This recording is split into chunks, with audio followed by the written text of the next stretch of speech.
of the Private Express and Messengerial Association of the Philippines, do hereby solemnly swear that I will faithfully discharge the duties and responsibilities entrusted to me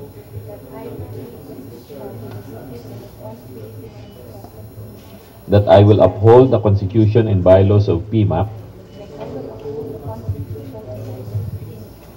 that I will lead with integrity, fairness, and dedication. Well, tulad na nung simula pa lang, ang Konektadong Pinoy ay isang magandang batas ng Kongreso, Senado na tinulak din ng ng presidente. Kasi nga ang balak niyan is universal connectivity sa bansa natin. Alam mo, yung mga bansa, kahit saan ka pumunta doon sa bansa nila, kung turista ka doon sa isang bansa, kahit saan ka kuweba, bundok, meron kang selfie, di ba? So dapat ganun din sa atin. Tapos, hindi lang dapat may connectivity ka. Dapat siya affordable at saka of good quality. So yun yung balak ng Konektadong Pinoy. Kami naman sa DICT nagmamadali kaming tapusin yung IRR. Ang tall order nga sa amin is finish it between 30 to 60 days.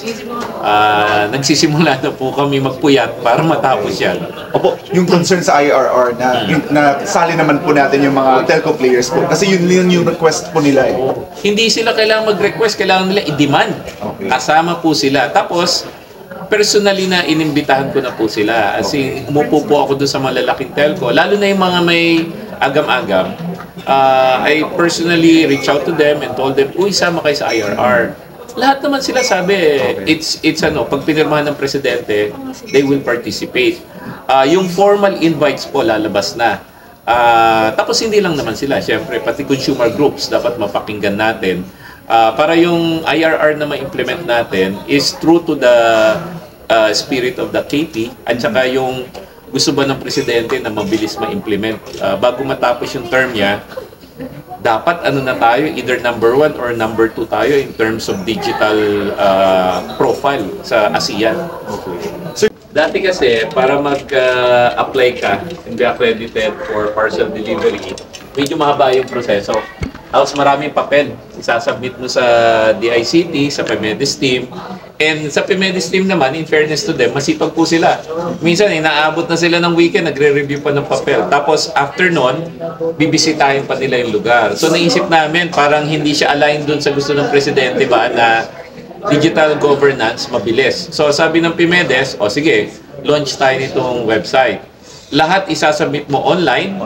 Tapos pag nakita nila na in-order lahat ng mga papeles, siguro within 3 days, approve ka na.